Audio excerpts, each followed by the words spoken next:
Greetings and salutations. Thank you for lending an ear to the Voice of the Times for Friday, August 5, 2022. For today's editorial, the fallout from brewing Taiwan Strait crisis. The Philippine government must keep close tabs on the simmering tensions in the Taiwan Strait following the visit to Taiwan by U.S. House of Representatives Speaker Nancy Pelosi earlier this week.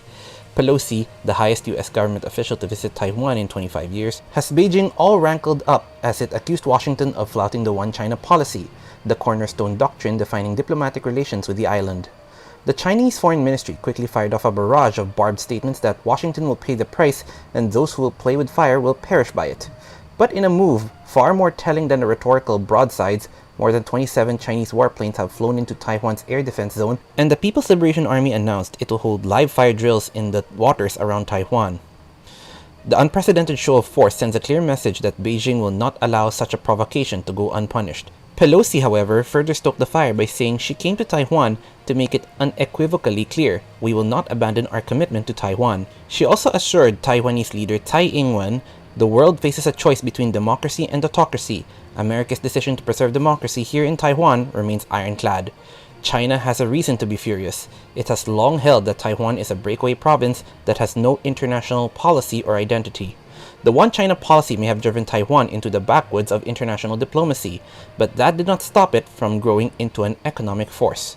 Taiwan, whose area is only 35,980 square kilometers, has the 8th largest economy in Asia and the 18th biggest in the world. Its growth is anchored mainly on industrial manufacturing. Taiwan is the leading maker of computer chips. Remarkably, it has thrived despite the constant threat of an invasion from across the strait. Chinese President Xi Jinping has perpetuated that threat by saying that one of his dreams is to unify China by bringing Taiwan back to Beijing's fold, by force if necessary. With a 2 million strong army, China can easily assemble an invasion force that could overwhelm Taiwan's 169,000 troops.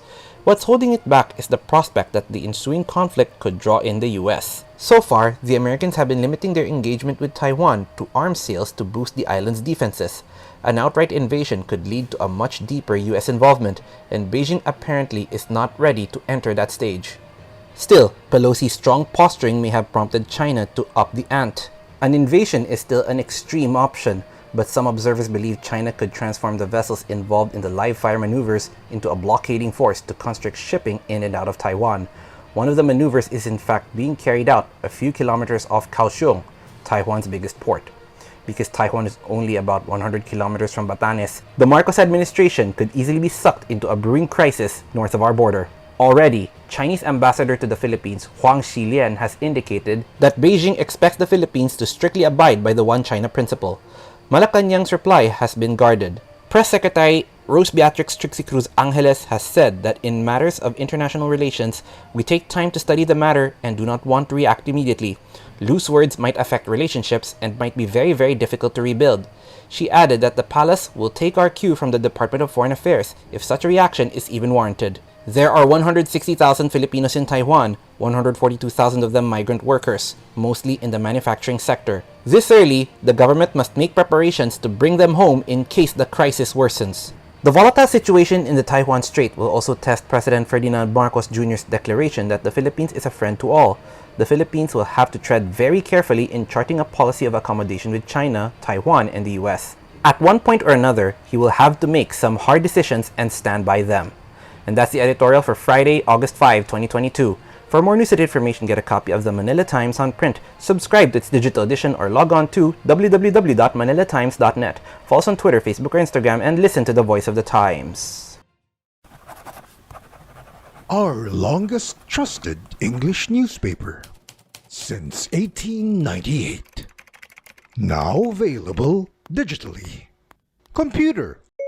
Order the Manila Times Digital Edition. Subscribed.